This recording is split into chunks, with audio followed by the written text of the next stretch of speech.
अस्सलाम वालेकुम मेरे प्यारे बच्चों। In this part of the video I will describe you question number 24 of May June 12 May June 20 paper 1-2।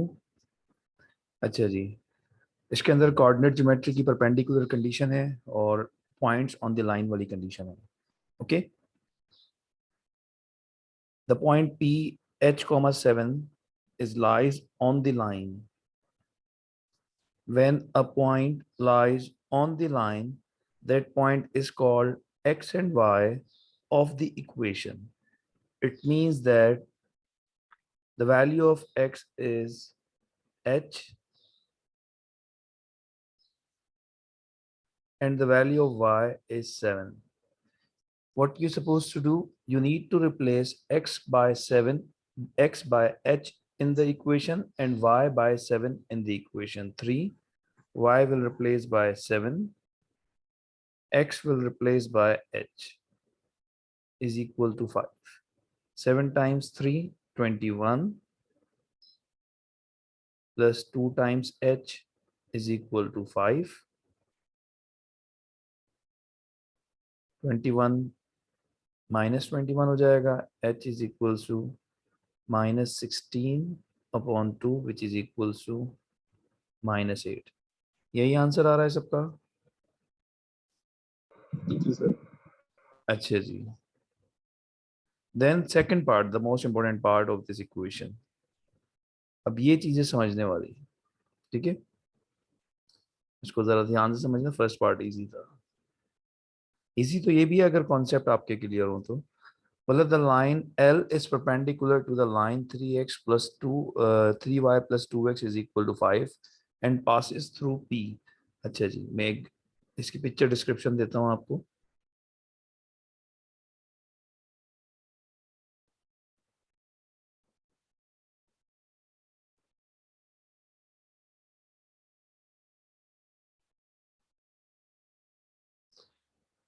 For example आपके पास line है 3y plus 2x is equal to 5।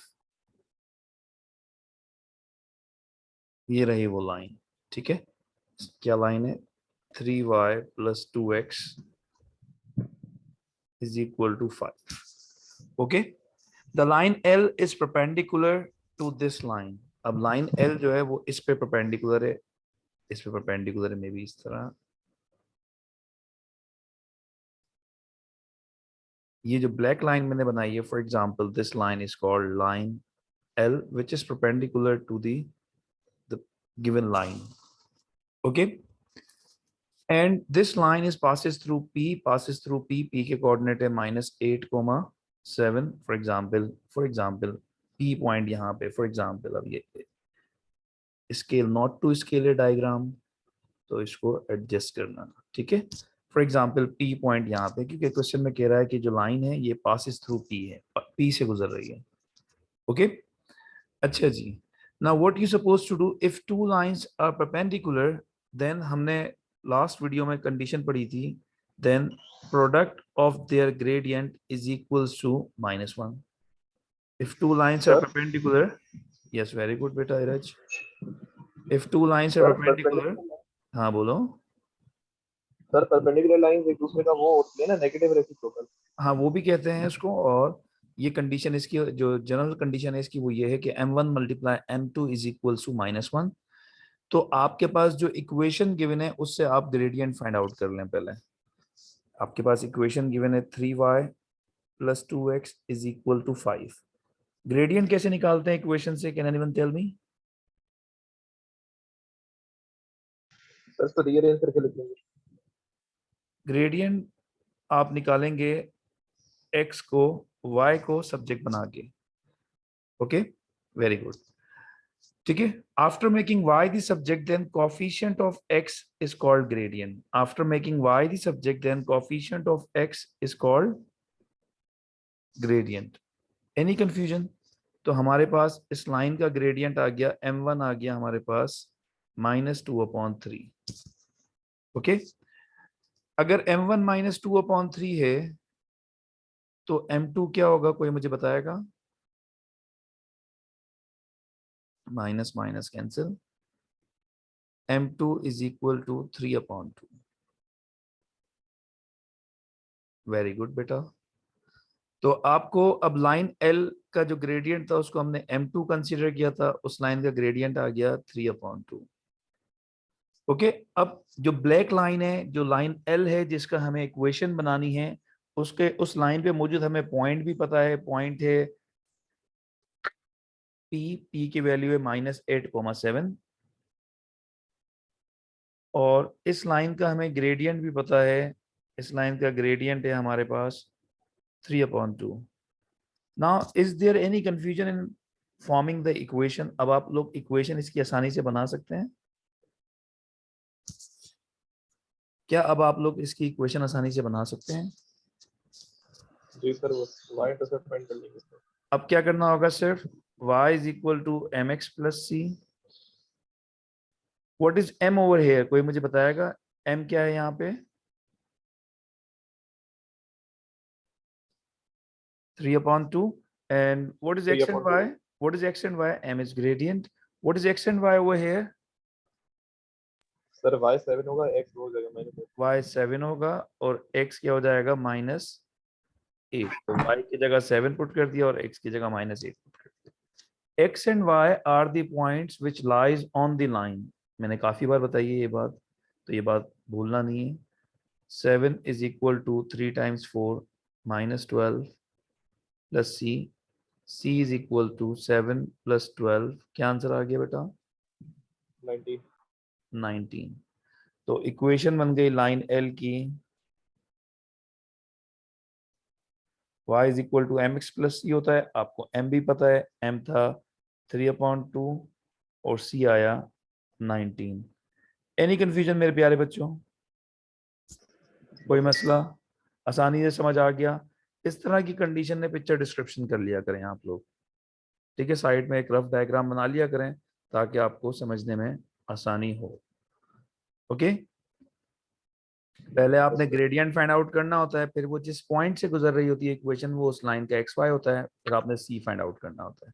अगर जैसे ये परपेंडिकुलर की कंडीशन है, अगर पैरेलल की कंडीशन होती तो भी आपने यही करना था, लेकिन उसके अंदर ग्रेडियंट इक्वल होते हैं if lines are parallel.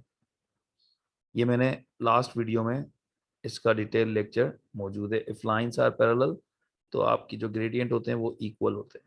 Okay, any confusion in this question बेटा? वो सर अच्छा जी, अब ये क्वेश्चन है, इसमें भी बच्चों को कंफ्यूजन होती है लास्ट पार्ट में, स्पेशली यहाँ पे। मुझे बहुत सारे बच्चों ने व्हाट्सएप किया इस तरह का क्वेश्चन, तो ये समझ लें ताकि जो है सबके क्वेश्चन को आंसर मिल सके। स्टार्ट से करते हैं, आसान है बिल्कुल, 100% बच्चों को करेक्ट तरीके से आना चाहिए। ये 2a, the value of a is 2 0 -3 and -1 minus -5 4 0 3। 2 times 2 4, 2 times 0 2, 2 times -3 -6, 2 times -1 -2 minus -5 4 0 3। अब एडिशन सब्ट्रैक्शन में करस्पॉन्डिंग लोकेशन प्लस माइनस होते हैं। 4 -5 समझाने के लिए लंबा कर रहा हूँ, आप लोग चाहें तो इसको आसान तरीके से डायरेक्ट भी कर सकते हैं। 0 -4 -6 -0 -2 -3। तो इसका आंसर आ जाएगा आपके पास 9 minus minus plus 4 + 5 9 -4 -6 -5। Any confusion मेरे प्यारे बच्चों? आसान बिल्कुल, आसान है बिल्कुल। अच्छा जी, फिर क्या लिखा है? क्या मतलब है इसका? डिटरमिनेंट मतलब है इसका determinant of matrix A. Determinant of matrix A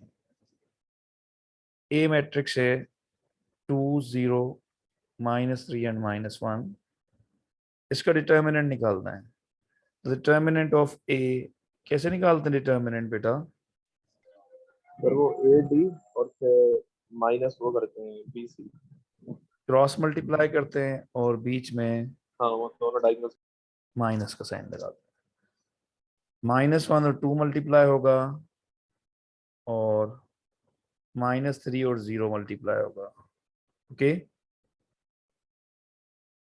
तो आंसर आ गया आपका -2 + 0 -2। डिटर्मिनेंट ऑफ ए आ गया -2। व्हाट इट शोज, डिटर्मिनेंट क्या शो करता है, कोई बताएगा? व्हाट इट शोज, डिटर्मिनेंट क्या शो करता है?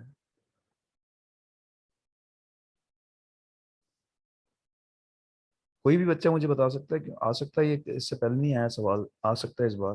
What determinant shows?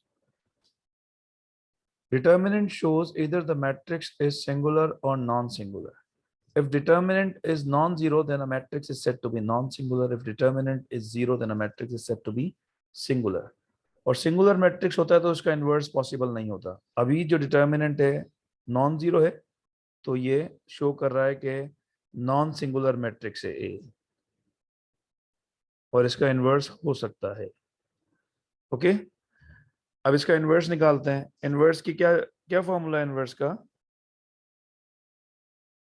1/L 1 upon determinant और divided by adjoint. adjoining of A।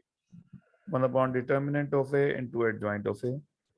Determinant of A हम निकाल चुके हैं -2। एडजॉइंट ऑफ ए का मतलब है लीडिंग डायगोनल अपनी जगह चेंज करेगा।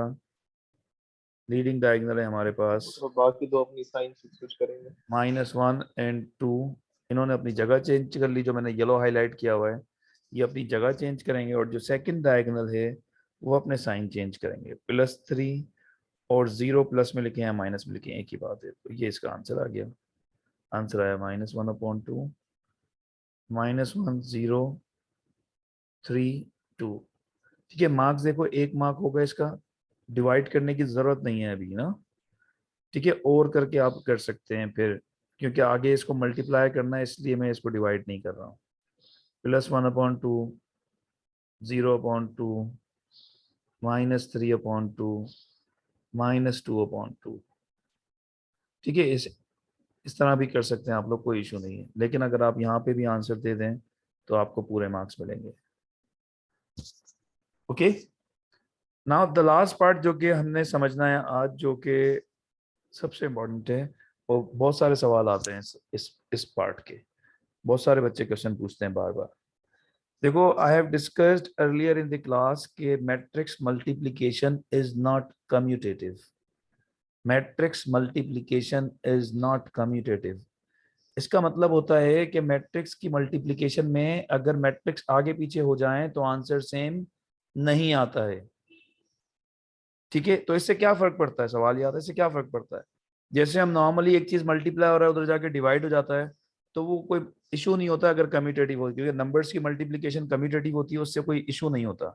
लेकिन मैट्रिक्स में ये फर्क पड़ता है कि मैट्रिक्स, अगर ये ए यहाँ मल्टीप्लाई हो रहा है, क्योंकि हमें मैट्रिक्स एक्स निकालना है, तो हमें एक्स को सब्जेक्ट बनाना होगा।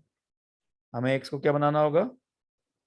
सब्जेक्ट बनाना होगा। ए उधर जाके डिवाइड होगा। मैट्रिक्स में इनवर्स का कॉन्सेप्ट है, डिवाइड का कॉन्सेप्ट नहीं है। लेकिन अब इसकी लोकेशन मैटर करती है। जैसे x इज इक्वल टू 4 - 2, ए इसके राइट पे था, तो इसका इनवर्स भी यहां पे आएगा राइट पे। ये असल चीज है समझने की। अगर यही चीज ऐसे होती, A x is equal to B, और आपको एग्जामिनर बोलता है एक्स मालूम करो, तो ए इसके लेफ्ट पे है, तो इसका इनवर्स भी लेफ्ट पे आता, ए इनवर्स इनटू बी। ये कॉन्सेप्ट है समझने वाला। अगर ये आगे पीछे हो जाएंगे तो आपका आंसर 0 है। अगर आपको ये कॉन्सेप्ट नहीं है, एग्जामिनर यही कॉन्सेप्ट चेक कर रहा है इसके अंदर। अगर आप मैट्रिक्स को राइट से मल्टीप्लाई हो रहा है उधर जाके इन्वर्स कर रहे हो, तो उसका इन्वर्स भी राइट पे आएगा। अगर मैट्रिक्स एक्स के लेफ्ट पे है तो उसका इन्वर्स भी लेफ्ट पे आएगा। Any confusion? ये बात क्लियर है सबको? ये बात क्लियर है सबको? Yes, sir. अच्छा जी, अब हमारा इन्वर्स आया था 4 - 2, इन्वर्स आया था हमारा -1/2 -1/2 एंड -1 0 3 2। ठीक है, अब -1/2 कांस्टेंट है, ये मैंने पहले लिख दिया। पहले मैं मैट्रिक्स मल्टीप्लिकेशन करूंगा, उसके बाद फिर जो स्केलर मल्टीप्लिकेशन है फिर करता हूँ। ठीक है, अब मल्टीप्लाई करते हैं इसको। मल्टीप्लिकेशन में first row will multiply by first column, first row will multiply by first column. पहला नंबर पहले नंबर से मल्टीप्लाई होता है। 4 इंटू -1 -4, दूसरा नंबर दूसरे नंबर से मल्टीप्लाई होता है। -2 इंटू 3 -6। डिटेल वीडियो मल्टीप्लिकेशन में अगर आपको इशू है तो डिटेल वीडियो इसकी मौजूद है, तो आप लोग वहां से भी देख सकते हैं अगर स्पेसिफिकली आपको मल्टीप्लिकेशन में इशू है तो। First row first column, -4 into -1 -4, -2 into 3 -6। Okay, then first row and second column, first row and second column. अब 4 0 से मल्टीप्लाई होगा, पहला नंबर 4 है, यहाँ पे पहला नंबर 0 है। 4 0 से मल्टीप्लाई होगा 0, फिर यहाँ सेकंड नंबर -2 है, यहाँ सेकंड नंबर 2 है। -2 2 से मल्टीप्लाई होगा -4। ठीक है, फर्स्ट रो सेकंड कॉलम, मतलब 4 और -2 मल्टीप्लाई हो रहे हैं 0 2 से, तो पहला नंबर पहले नंबर से मल्टीप्लाई होता है, दूसरा नंबर दूसरे नंबर से मल्टीप्लाई होता है। आंसर आ गया -4। ठीक है, फर्स्ट रो दोनों कॉलम से मल्टीप्लाई हो गई, बस फर्स्ट रो की मल्टीप्लीकेशन थी, सेकंड रो तो है ही नहीं। तो आंसर निकालते हैं, -10 और -4। अब -2 को जब मैं डिवाइड करूंगा तो माइनस माइनस प्लस 10/2 और माइनस माइनस प्लस 4/2, तो आंसर आ गया 5 and 2। x is equal to 5 and 2। कोई मसला किसी को भी? एनी कंफ्यूजन मेरे प्यारे बच्चों? ओके, तो this is the way to find out. अच्छा, एक और सवाल बच्चों ने मुझे बहुत भेजा है, वो सवाल है ax इज इक्वल टू आई है, आई मतलब आई नहीं लिखा हुआ वहां पे लिखा हुआ है 1001। अब इसके मार्क्स एग्जामिनर ने 1 मार्क दिए हुए और इससे पहले ए इनवर्स एग्जामिनर ने निकालने का कहा है, उसके 2 मार्क्स एग्जामिनर ने दे दिए हैं। ठीक है, अब इसको आप कैसे अटेम्प्ट करोगे? इसका सिर्फ कॉन्सेप्ट है, आंसर इसका एक स्टेप का है बस। x is equal to A inverse into I. I जो है आइडेंटिटी मैट्रिक्स को रिप्रेजेंट करता है, मैट्रिक्स की जबान में इसको 1 कहते हैं, यूनिट मैट्रिक्स। ठीक है, अब जब इनवर्स आई से मल्टीप्लाई होगा तो आंसर इनवर्स ही आता है। ठीक है, ये कंडीशन है, जिस कंडीशन में जब मतलब आई से अगर ए मल्टीप्लाई आई हो तो भी आंसर ए आएगा, आई मल्टीप्लाई ए हो तो भी आंसर ए आएगा। मतलब आइडेंटिटी 1 की तरह ट्रीट करता है, इससे कोई भी मैट्रिक्स मल्टीप्लाई होता है आंसर में चेंजेस नहीं आती है। तो सिंपल ए इनवर्स आंसर आ जाएगा, जो इनवर्स का इससे पहले वाला आंसर था वो आ जाएगा। तो ये कॉन्सेप्ट भी आपके जहन में होना चाहिए। ठीक है, 1001 का मतलब होता है आइडेंटिटी मैट्रिक्स, 1001 का मतलब होता है आइडेंटिटी मैट्रिक्स, जहन में होनी चाहिए। एनी कंफ्यूजन ना? एनी कंफ्यूजन मेरे प्यारे बच्चों? मुझे ये 2 क्वेश्चन डिस्कस करने थे, इसका मैंने लेक्चर रिकॉर्ड भी कर लिया है। अगर कोई बच्चा लेट आया है तो मैं इसको अपलोड कर दूंगा, वो देख लीजिएगा। ओके, इस वीडियो को स्टॉप करके मैं फिर न्यू